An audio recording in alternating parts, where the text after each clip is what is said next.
Page 5. Psychology and the Cosmic Order by Louis Francis Anderson. The force of the will. The will is that spiritual or psychic force which possesses the exclusive capacity for seeking, choosing, and deciding. Neither consciousness nor sentiment has these capacities. They depend on the will for their effectuation. The intrinsic capacity of consciousness is to show and to define what the will is seeking. It aids the will only definitionally in what to choose, and it enables the will to decide only according to its capacity for logical comprehension.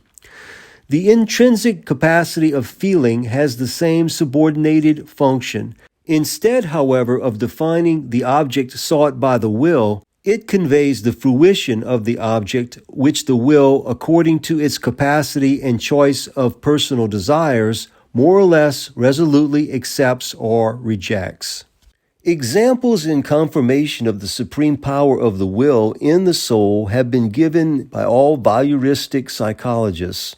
But what has not been sufficiently explained in the voyeuristic thesis is the volatility and the vacillation of the human will.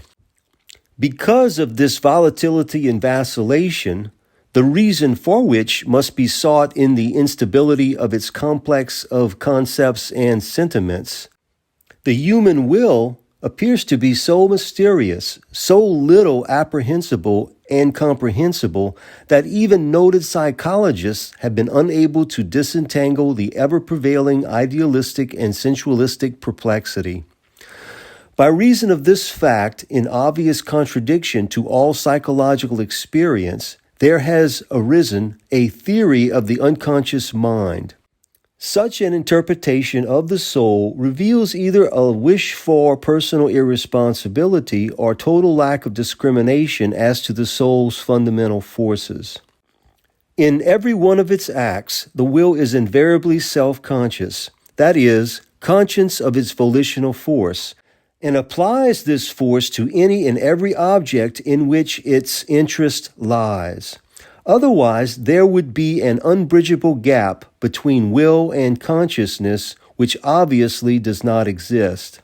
What has yet remained undiscovered in psychology is the fact that the self-conscious and self-sentient will is invariably hidden behind its consciousness or thought, and behind its feeling or desire, until its motives have been expressed through them. But even in these expressions, as we well know, its real purpose may be concealed rather than revealed. Furthermore, it is necessary to bear in mind that principles in any sphere are the most difficult of human comprehension. Human intelligence extends chiefly to psychological and natural effects or facts. The understanding of the processes of psychological or other facts, because of the necessity for logical coordination and logical reason for these facts, causes considerable difficulty in arriving at the right conclusion. Most difficult of all is the understanding of and reason for the contemplated processes. Principles are thus hidden from human intelligence, not because they are unreal, but because the human mind shows too little respect for and active interest in them. True, the human mind has aspirations, which are, however, vague and for knowledge rather than for the realization of principles, which it defines conveniently as ideals and not as lawful realities in the cosmic order. As already stated, the will is hidden behind its consciousness and its sentiment. We apprehend its activities only through the manifestation of its consciousness and of its sentiment.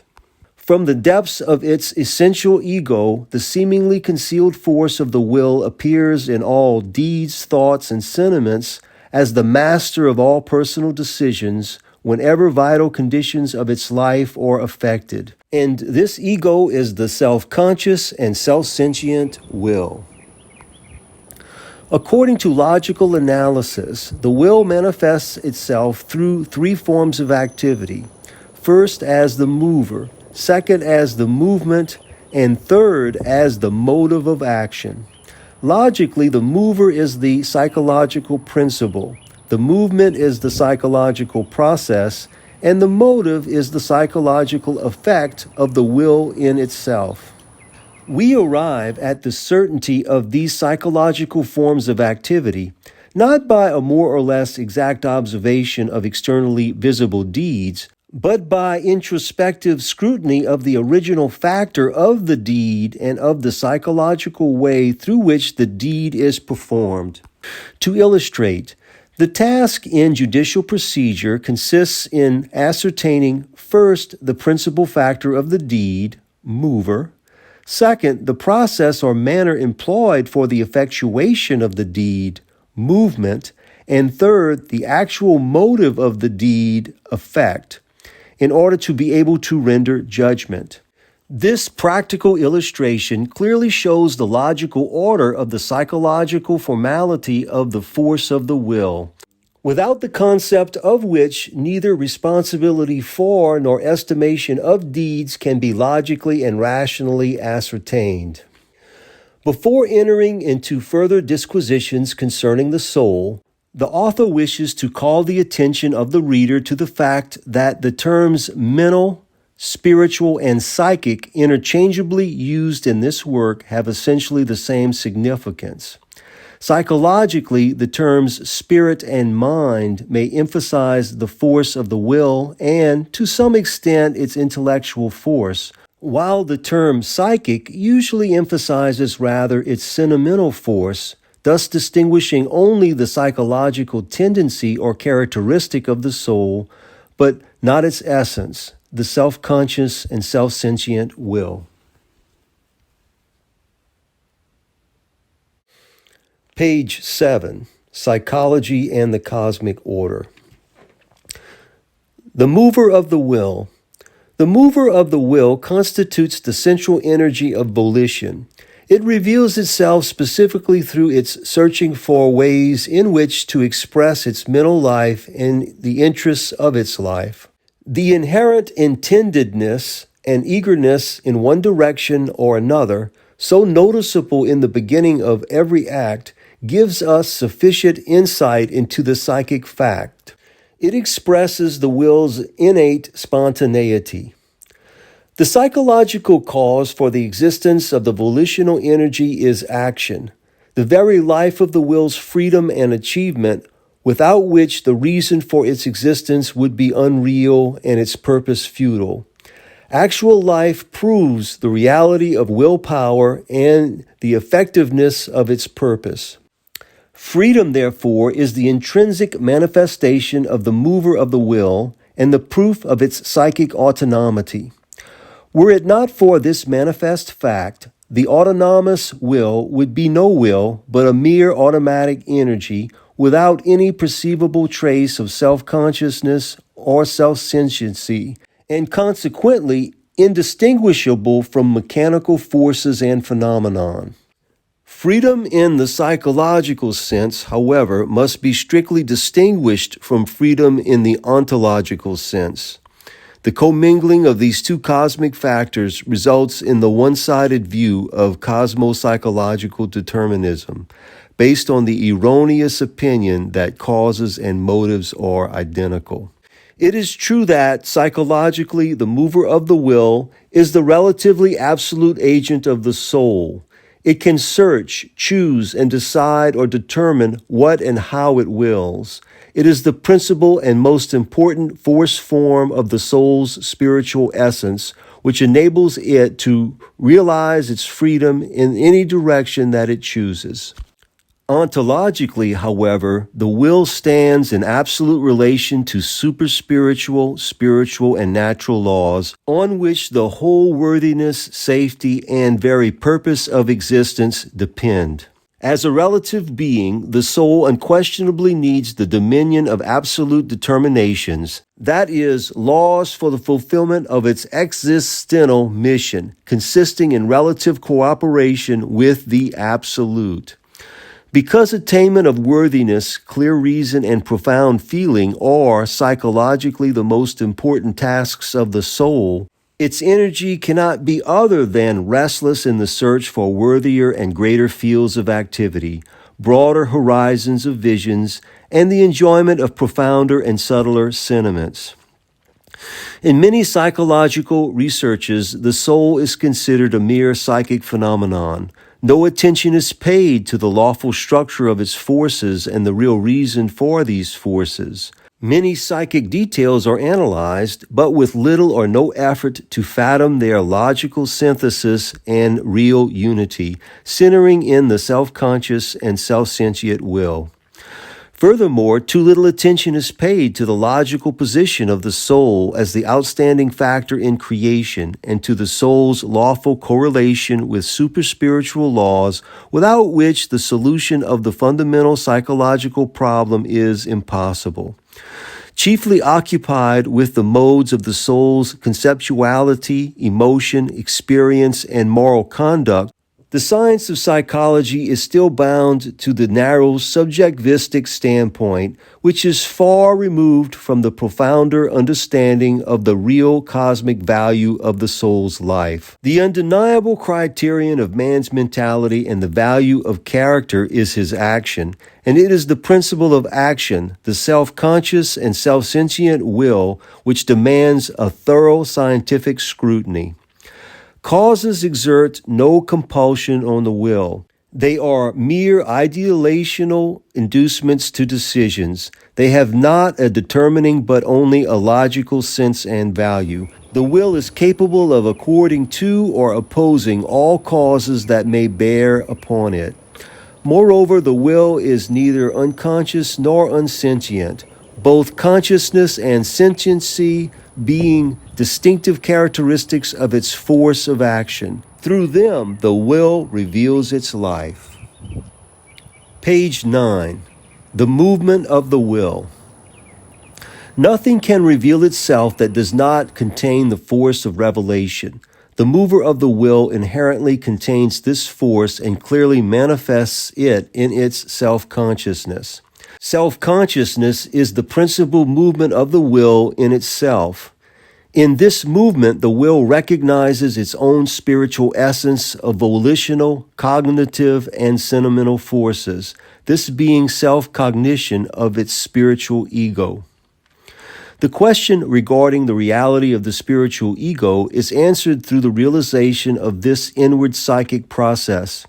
Indeed, this process of realization appears to be rather formal, but unless we apprehend the logical form of the will's essence, we shall no more be able to understand the order of its working force than we can understand the working force of a machine by observing only its superficial cogs and wheels. Even in machines, the motive power is encased and hidden, lest it disperse and lose the determined process through which it is made of service. Self-consciousness, therefore, is the primary conscious force of the will. By virtue of its possession, the will projects this force toward objects, in the conception and attainment of which the soul pursues its life.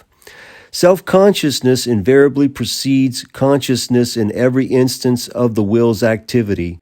In this precedence lies the process of the seeking, choosing, and deciding will. The will always is conscious of its volitional force. This is precisely what the term self-consciousness means. Were it not for the fact that there would be no motive, no endeavor, no attainment, in fact, no possibility of free action. True, self-consciousness involves existence, cogito ergo sum, but there exist innumerable things in the world that have no self-consciousness. Self-consciousness, therefore, clearly predicates the psychic volitional agent. The ego of the soul is the principal spiritual force. Progressively, however, the self-conscious will tends toward cognition of objects in which it is interested. Thus, the soul first ascertains what it is itself and, knowing itself more or less clearly to be a free and conscious agent, wants to have its free choice as to its tendency with reference to specific objects. A little introspective scrutiny will make apparent the reality of this process of self-cognition. The choice of objects and all details connected therewith is performed by the self-conscious movement of the will. Whether this choice is passive, active, or intensive by no means contradicts the free choice of the will. Even under the stress of compulsion, the will is conscious of its free choice. Passivity, activity, and intensity predicate only the main degrees of the sentimental force, which, as such, has no deciding power. Sentiments only influence decision, but do not determine it. The will can oppose as well as yield to sentimental impulses. Self-consciousness, being most intimately linked with the will, obviously controls the consciousness of objects in all its processes of perceiving and conceiving. It is always the self-conscious will that perceives and conceives objects, although only in accordance with the degree of its logical capacity. Consciousness without self-consciousness of the will is non-existent. Page 10. Motive of the will. Motive is the volitional form through which the will arrives at a decision in order to perform the deed. The deed, accordingly, is the effective expression of the will's self-conscious resolution. Into the formation of motive, however, there enters another spiritual factor. This factor is self-sentiency, the sensing force of the soul. As in the preceding form of the will, it itself, self-consciousness, precedes consciousness. So also in its motive, self-sentiency precedes the feeling force towards objects. This feeling toward objects inherent in the self-sentiency of the self-conscious will is the will's sentimental force through which it seeks after the fruition of its life. The will cannot live on exclusive volition and consciousness without obtaining enjoyment out of its volitional and conscious forces. Fruition is an intrinsic requirement and necessity of life, without which its tendency would be to self-destruction rather than to the persistent desire to live. We begin to realize that doing, thinking, and feeling have their source in the spiritual, unitary, omonistic nucleus of the self-conscious and self-sentient will, the ego or person, in order to distinguish its identity from another person. On further scrutiny, we cannot escape the fact that the soul consists of a formal, lawful structure of strictly ordered spiritual forces, which, like all other forces in the cosmic order, have a lawful reason and lawful aim for their existence. There exists no soul, whether in the human or animal realm, that does not intrinsically consist of voluntary, conscious, and sentient forces. It is logically inadmissible to consider immutable manifestations of the identical form of psychic forces as mere psychic phenomenon. The ever-manifest structure of lawfully ordered spiritual forces proves the outstanding fact of the soul's ontologically lawful existence, a truth of far more vital interest than all the laws of nature.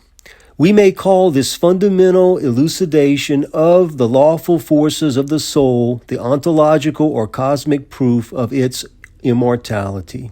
As the fundamental task of natural sciences is the comprehension of the laws of nature, so also is the comprehension of the psychic laws of fundamental importance in the science of psychology. The understanding of the lawful structure of spiritual forces, essentially consisting of the self-conscious and self-sentient will, gives us the key to the solution of the whole psychic problem.